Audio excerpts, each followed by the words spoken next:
Sunday ശാലോമിലേക്ക് സ്വാഗതം.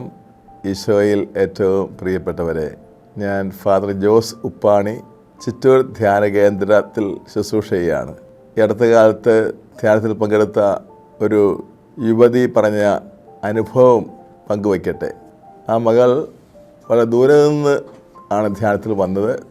അന്ന് എറണാകുളത്ത് സൗകര്യമായൊരു സ്ഥലത്ത് വന്ന് ആത്മഹത്യ ചെയ്യുവാനുള്ള എല്ലാ ഒരുക്കങ്ങളും കൂടി വന്നതാണ്. ആ മകൾ പറഞ്ഞത്, എല്ലാവരും മുമ്പിൽ വെച്ച് പറഞ്ഞ സാക്ഷ്യം, 32 തവണ ആത്മഹത്യക്കുള്ള ശ്രമം നടത്തി, അന്നൊന്നും മരിച്ചില്ല. ഈ പ്രാവശ്യം മരണം ഉറപ്പാക്കത്തക്ക രീതിയിലാണ് വന്നത്. എന്നാൽ ധ്യാനത്തിൽ പങ്കെടുത്ത ആദ്യ ദിവസം തന്നെ കർത്താവായ യേശു ക്രിസ്തു ആ മകളെ പൂർണ്ണമായി വീണ്ടെടുത്തു. അനേകരുടെ മുമ്പിൽ വെച്ച് ആ മകൾ പരസ്യമായി പറഞ്ഞ സാക്ഷ്യമാണിത്. ഒന്നാം ദിവസം തന്നെ ഈശോ അവളെ സ്പർശിച്ചു. ഈശോയ്ക്ക് അവളെ വേണം എന്നൊരു സ്വരം അവൾ കേട്ടു. ഈശോ നേരിട്ട് അവളോട് പറഞ്ഞതാണ്, എനിക്ക് നിന്നെ വേണം. ചില സ്നേഹബന്ധങ്ങളിൽ വന്ന തകർച്ച മൂലമാണ് ആ മകൾ തൻ്റെ ജീവൻ ഇല്ലാതാക്കുവാനായിട്ട് ആഗ്രഹിച്ചതും പരിശ്രമിച്ചതും. ഈശോ അവളെ വീണ്ടെടുത്ത് രക്ഷിച്ചു. ഏറെ വർഷങ്ങളായി യുവജനങ്ങളുടെ നവീകരണത്തിന് മുൻതൂക്കം കൊടുക്കുന്ന ധ്യാന ശുശ്രൂഷകളാണ് നടത്തുവാൻ ദൈവം എന്നെ അനുവദിച്ചത്. ഏതാണ്ട് 28 വർഷത്തോളം യുവജനങ്ങളുടെ ഇടയിൽ തന്നെയാണ് ഞാൻ ജീവിച്ചു പോകുന്നത്. എനിക്കൊരു കാര്യം മനസ്സിലായത്, ഏറ്റവും നല്ലവർ യുവതി യുവാക്കന്മാർ തന്നെയാണ്. പരിശുദ്ധാത്മാവിലുള്ളൊരു നവീകരണത്തിലേക്ക് വരുവാൻ അവരെ നമ്മൾ സഹായിച്ചാൽ, അവരെപ്പോലെ ഇത്രയും ആത്മാർത്ഥതയും ഇത്രയും സമർപ്പണവും ക്രിസ്തുവിനോട് സഭയോട് ഇത്രയും സ്നേഹവുമുള്ള വേറൊരു വിഭാഗത്തെയും ഞാൻ ഇതുവരെ കണ്ടിട്ടില്ല. അവരെ കർത്താവിൽ കൊണ്ടുവരുവാൻ ആദ്യം എളുപ്പമായിരിക്കുകയില്ല. അവരായിരിക്കുന്ന അവസ്ഥയിൽ സ്നേഹിക്കാനും അംഗീകരിക്കാനും മനസ്സിലാക്കാനും ഒപ്പം തിരുവചനത്തിലൂടെ കർത്താവിൻ്റെ തിരുവിഷ്ടം വ്യക്തതയോടെ അവരെ പറഞ്ഞ് ബോധ്യപ്പെടുത്താനും ശ്രമിച്ചാൽ പരിശുദ്ധാത്മാവ് അവരിൽ അതിശക്തമായി പ്രവർത്തിച്ച് അവരെ അടിമുടി രൂപാന്തരപ്പെടുത്തി കർത്താവിൻ്റെ ഏറ്റവും വത്സല മക്കളാക്കി കർത്താവിനെ മാറ്റുന്നതാണ് കണ്ടുവരുന്നത്. ഇപ്പോൾ 10 വർഷത്തോളമായി അബൈഡ് എന്ന പേരിൽ ഒരു യുവജന ധ്യാനം ചിറ്റൂർ ധ്യാനത്തിൽ നടന്നു വരികയാണ്. ഓരോ ധ്യാനത്തിലും അവിസ്മരണീയമായ അനുഭവ സാക്ഷ്യങ്ങളാണ് യുവജനങ്ങൾ പറയുന്നത്. ഒത്തിരി പേര് ഡിപ്രഷനിലാണ്, ഒത്തിരി പേര് ഡ്രഗ്സിൻ്റെ അടിമത്തത്തിലാണ്, അനേകർ മദ്യത്തിൻ്റെ അടിമത്തത്തിലാണ്. ഭൗതികമായ ആശയഗതികളുടെ സ്വാധീനത്തിൽപ്പെട്ട് ദൈവവുമായിട്ടുള്ള ബന്ധം പൂർണ്ണമായി വിച്ഛേദിക്കപ്പെട്ട അനേകർ ഈ ധ്യാനങ്ങൾക്ക് വരാറുണ്ട്. പക്ഷെ അവരെല്ലാം കർത്താവിൻ്റെ വചനത്തിൻ്റെ ശക്തിയാൽ രൂപാന്തരപ്പെട്ട് കാണുന്നത് ഒരു വിസ്മയത്തോടെ അതിൽ നോക്കി നിൽക്കാൻ സാധിക്കുകയുള്ളൂ. ഗവൺമെൻറ് ഉദ്യോഗസ്ഥനായ ഒരു യുവാവിൻ്റെ ജീവിതത്തിലുള്ള മാറ്റത്തെപ്പറ്റി ഞാൻ ഓർക്കുകയാണ്.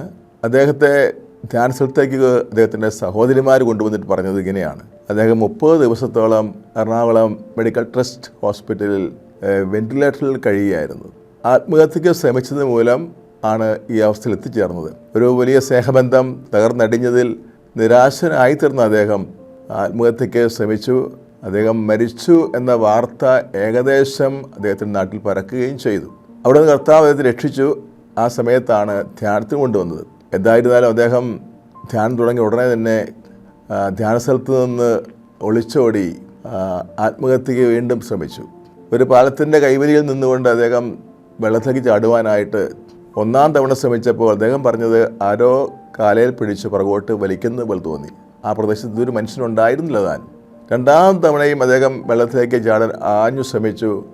അപ്പോൾ ആരോ ഒരു ശക്തി അദ്ദേഹത്തെ പിറകിലേക്ക് വലിക്കുന്നതായി മനസ്സിലായി.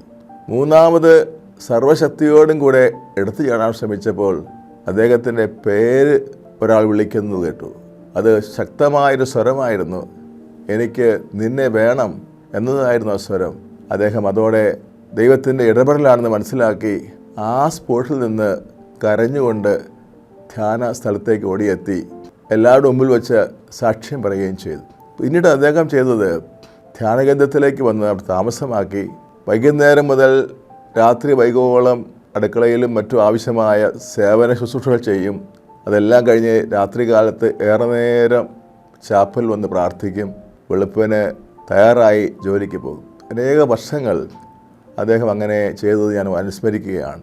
യോഹന്നാൻ്റെ 1-ാം ലേഖനത്തിൽ 2-ാം അധ്യായത്തിൽ എഴുതപ്പെട്ട വചനം, യുവാക്കന്മാരെ, ഞാൻ നിങ്ങൾക്ക് എഴുതുന്നു, നിങ്ങൾ ശക്തന്മാരാണ്, ദൈവത്തിൻ്റെ വചനം നിങ്ങളിൽ വസിക്കുന്നു, നിങ്ങൾ ദുഷ്ടനെ ജയിക്കുകയും ചെയ്തിരിക്കുന്നു. ഈ വചനം അക്ഷരം പ്രതി ഓരോ എബൈഡിലും നിവൃത്തിയാകുന്നത് കണ്ട് കർത്താവിന് നന്ദി പറയാറുണ്ട് ഞങ്ങൾ. കാരണം ദൈവവുമായി യാതൊരു ബന്ധവുമില്ലാതെ ജീവിതം അവസാനിപ്പിക്കാൻ തീരുമാനമെടുത്ത് അധപതനത്തിൻ്റെ അടിത്തട്ട് വരെ എത്തിയ മക്കൾ കർത്താവിൻ്റെ വചനം സ്വീകരിക്കുന്നതോടെ പുത്തൻ സൃഷ്ടികളായി മാറുന്നു മാത്രമല്ല, അവർ പിന്നീട് മറ്റനേക യുവജനങ്ങളെ കർത്താവിൽ കൊണ്ടുവരുന്നതിൽ അതീവ തീക്ഷ്ണത കാണിക്കുന്നതായിട്ടും ഞങ്ങൾ കാണാറുണ്ട്. സാധാരണഗതിയിൽ അവരെ ഒന്ന് ആത്മീയമായി വളർത്തിക്കൊണ്ടുവരാൻ വേണ്ടി ഞങ്ങളവരെ പ്രോത്സാഹിപ്പിക്കുന്നത് ധ്യാനകേന്ദ്രത്തിൽ കുറേ നാളുകളെങ്കിലും താമസിച്ച് പ്രാർത്ഥിക്കാൻ ആവശ്യപ്പെടാറുണ്ട്.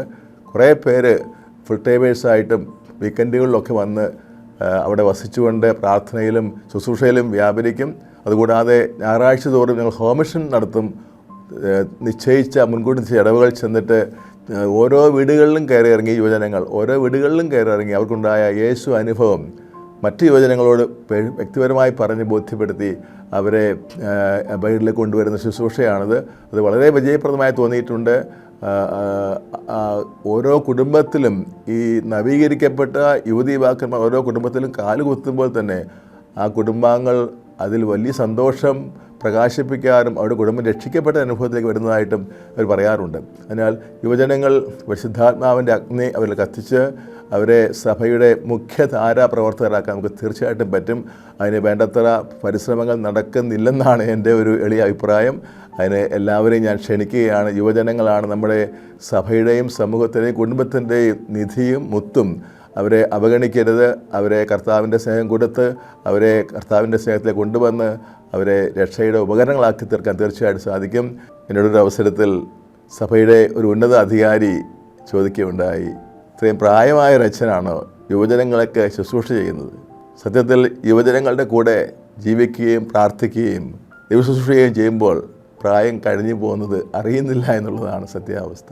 യുവജനങ്ങളുടെ ഇടയിൽ ശുശ്രൂഷ ചെയ്യുന്നത് വലിയൊരു സന്തോഷവും വലിയൊരു ഭാഗ്യവും വലിയൊരു അനുഗ്രഹമായിട്ട് ഞാൻ എന്നും കരുതുകയാണ്. ദൈവം നിങ്ങളെല്ലാവരെയും അനുഗ്രഹിക്കട്ടെ. ആമേൻ.